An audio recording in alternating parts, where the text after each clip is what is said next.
Crypto പവറിലേക്ക് സ്വാഗതം. അങ്ങനെ market നല്ല രീതിയിൽ തന്നെ കറക്ഷനാണ്. ഇന്നലെ ഒന്ന് ഫേക്കായിട്ടൊരു പമ്പ് ഉണ്ടായിരുന്നു. ആ ഒരു പമ്പ് ഞാൻ ഈ ഒരു ക്യാൻഡിലാണ്, ഈ ഒരു ക്യാൻഡിൽ കണ്ടോ, ഫേക്കായിട്ടൊരു പമ്പായിരുന്നു. അതിനുശേഷം നല്ല രീതിയിൽ എല്ലാവരും വിചാരിച്ചു 58 പോയില്ല. അപ്പോൾ എല്ലാവരും വിചാരിച്ചു ഇനി 60 ഒക്കെ ബ്രേക്ക് ചെയ്യുമെന്നൊക്കെ വിചാരിച്ചു. ഞാനും എപ്പോഴേ കരുതിയിരുന്നു ഇത് എന്തൊക്കെയായാലും ഒരു ട്രാപ്പാണെന്ന്. അതുകൊണ്ടാണ് ഇന്ന് സെപ്റ്റംബർ 5. ഇപ്പോൾ കഴിഞ്ഞ മാസം നിങ്ങൾ ആഗസ്റ്റ് 5 അല്ലെങ്കിൽ ജൂലൈ 5 ഒക്കെ നോക്കിയാൽ നിങ്ങൾക്ക് അറിയാം ആ ഒരു കറക്ഷൻ എത്രത്തോളം വന്നെന്ന്. പിന്നെ ഇപ്പം എല്ലാവരും എയർ ഡ്രോപ്പിൻ്റെ വീഡിയോകളാണ് പറയുന്നത്. നമ്മൾ ഇന്നലെ എയർ ഡ്രോപ്പിൻ്റെ വീഡിയോ, മാർക്കറ്റ് വീഡിയോ ഇവിടെ ചെയ്തിരുന്നു. ഒരുപാട് നിങ്ങൾ നോക്കിയാൽ ഇപ്പം മാർക്കറ്റിനെ കുറിച്ച് ആരും ബിറ്റ്കോയിൻ്റെ മൂവ്മെൻറ്റോ ബിറ്റ്കോയിൻ എങ്ങനെ പോകുന്നോ അല്ലെങ്കിൽ ബാക്കി ആൾട്ട് കോയിൻ, ഇപ്പം എയർ ഡ്രോപ്പ് തന്നെയല്ലല്ലോ, ബാക്കി ആൾട്ട് കോയിനൊക്കെ ഇവിടെ മൂവ്മെൻറ്റ് ഉണ്ടാകുന്നു ആർക്കും ഒന്നും പറയാനൊന്നും ഇല്ല.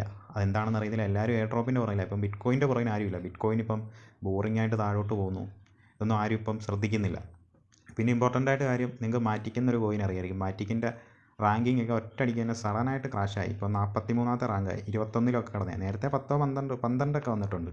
അപ്പോൾ അവിടെ നിന്നൊക്കെ കുറേ നാളുകൊണ്ട് 19, 21 റാങ്കിലായിരുന്നു. ഇപ്പം ഡി ലിസ്റ്റൊക്കെ വന്നിട്ടുണ്ട്. പിന്നെ അവരുടെ കുറേ അപ്ഗ്രേഡും കാര്യങ്ങളും. പക്ഷേ അത് മെയിനായിട്ട് ആ ഒരു പ്രൊജക്റ്റിന് നിലനിൽക്കാൻ സാധ്യതയില്ലാത്തതെന്ന് വെച്ചാൽ ഇന്ത്യൻ പ്രൊജക്റ്റ്, പിന്നെ അതിനോട് കൂടുതൽ പേർക്കും ട്രസ്റ്റോ കാര്യങ്ങളൊന്നുമില്ല. ബിറ്റ്കോയിൻ നല്ല രീതിയിൽ തന്നെ വീണ്ടും ഒന്ന് ഇന്ന് കറക്ഷൻ വന്നു. ഇപ്പം നിങ്ങളിപ്പം പല വീഡിയോകൾ നോക്കുന്നുണ്ടായിരിക്കും, പക്ഷേ ആരും മാർക്കറ്റിനെ കുറിച്ചൊന്നും പറയുന്നില്ലായിരിക്കും അല്ലേ. അതൊക്കെ നിങ്ങൾ വീഡിയോ കാണുന്നവർക്കറിയാം. ആർക്കും മാർക്കറ്റിനെ കുറിച്ച് പ്രത്യേകിച്ച് പറയുന്നില്ല. മറ്റുള്ള എയർ ഡ്രോപ്പ് കാര്യങ്ങൾ മാത്രമേ എല്ലാവരും പറയുന്നുള്ളൂ. മാർക്കറ്റിനെ കുറിച്ച് ഇടയ്ക്ക് അപ്ഡേഷൻ ചെയ്യുക എന്നുവെച്ചാൽ മാർക്കറ്റ് ഇപ്പം എല്ലാവരും വിചാരിച്ച് പാനിക്കെന്ന് വെച്ചാൽ ഈ ഒരു മാസം പാനിക്കാണ്. കഴിഞ്ഞ മാസവും പാനിക്കായിരുന്നു.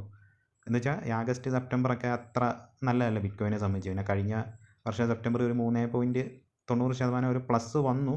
നേരെ ഓപ്പോസിറ്റ് വന്നെങ്കിൽ ഈ ഒരു മാസം നമുക്ക് അതുകൂട്ട് എത്തുമെന്ന് നമുക്ക് പറയാൻ പറ്റില്ല. ചിലപ്പം കുറച്ചുകൂടെ ഒന്ന് ക്രാഷ് ആവും. എന്നുവെച്ചാൽ ഓവറായിട്ട് ക്രാഷ് ആവുമെന്ന് വെച്ചാൽ 48K വരെ വീണ്ടും ഒന്ന് ടച്ച് ആവും. അപ്പോൾ അവിടുന്ന് സഡനായിട്ട് നല്ലൊരു പമ്പും ഉണ്ടാവും. പിന്നെ നല്ല രീതിയിലൊരു ഓൾ ടൈം ഹൈയിലോട്ടൊക്കെ പോകുന്നൊരു മൂവ്മെൻറ്റ് ഉണ്ടാവും.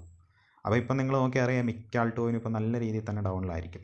ആരും പാനിക്കൊന്നും വേണ്ട. എക്സാമ്പിളായിട്ട് ആറ്റോ എന്നൊരു ആൾട്ട് കോയിൻ അറിയായിരിക്കും. ആറ്റം 2022 ഓൾറെഡി നല്ലൊരു ക്രാഷ് വന്നില്ല. ബിറ്റ്കോയിൻ 15,000. ആ ഒരു ടൈമിൽ ഒരു $6 ഡൗൺ ആയിട്ടുള്ളൂ. ഇപ്പോഴാണ് ആറ്റം $4 താഴെയായി. 3.84 ആ ഒരു ഏരിയ വരെയൊക്കെ എത്തി. ഒന്ന് ആലോചിച്ച് നോക്കി. ഏതൊരു ആൾട്ട് കോയിൻ ആയാലും ഇപ്പം ഒരുവിധം പെർഫോമൻസ് ചെയ്ത മിക്ക ആൾട്ട് കോയിനും, ഇപ്പോൾ 2021 പെർഫോമൻസ് ചെയ്ത മിക്ക ആൾട്ട് കോയിനും ഒരു 90% ഡംപ് തന്നെ ആയിരിക്കും. അപ്പോൾ ഒന്ന് ആലോചിച്ച് നോക്കിയേ. മിക്കതും ഇപ്പം പുതിയതായിട്ട് വരുന്ന കുറേ പ്രൊജക്റ്റുകളാണെങ്കിൽ തന്നെ ഡംപിലോട്ട് പോകുന്നുണ്ട്. അപ്പോൾ മാർക്കറ്റ് ഇങ്ങനെയാണ്. ഇത് കണ്ട് നിങ്ങൾ പേടിക്കാനോ ഒന്നുമല്ല പറയുന്നത്. മാർക്കറ്റ് ഇങ്ങനെയാണ്. നിങ്ങൾക്ക് ചെറിയ രീതിയിൽ ബൈ ചെയ്യാം. നിങ്ങളൊരു കാര്യം ചെയ്യുക, ഫ്യൂച്ചറൊക്കെ നിങ്ങൾക്ക് ട്രേഡ് എടുക്കുകയാണെങ്കിൽ 2x 3x ലിവറേജ് എടുക്കുക. മാക്സിമം അത്രയും ലിവറേജ് എടുക്കുക. ചെറിയ ട്രേഡ് അത്രയും മതി. അങ്ങനെ വേണമെങ്കിൽ ഹോൾഡൊക്കെ ചെയ്യാം. അല്ലാതെ വലിയ ലിവറേജ് ട്രേഡ് എടുത്താൽ നിങ്ങളുടെ പണം മൊത്തം ഈ വെയിലുകൾ കൊണ്ടുപോകും. അപ്പോൾ അവന്മാരെയൊക്കെ നമുക്ക് വിശ്വസിക്കാൻ പറ്റത്തില്ല. ഓക്കെ, അപ്പോൾ മാർക്കറ്റ് ഇങ്ങനെയാണ്. നിങ്ങളൊരിക്കലും പാനിക്കൊന്നും ആവണ്ട. ബിറ്റ്കോയിൻ തിരിച്ച് കയറും. ബിറ്റ്കോയിൻ പിന്നെ മൂവ്മെൻറ്റ് ഉണ്ടാകുന്നതെന്ന് വെച്ചാൽ അത് 1.5 മൂവ്മെൻ്റ് ആയിരിക്കും. അപ്പോൾ ഇത്രയേ ഉള്ളൂ. അടുത്ത വീഡിയോ ആയിട്ട് കാണാം. പാനിക്കൊന്നും ആവണ്ട. ആരും പേടിക്കുകയൊന്നും ചെയ്യണ്ട. അപ്പം എല്ലാവർക്കും ഒരിക്കൽ കൂടി നന്ദി, നമസ്കാരം.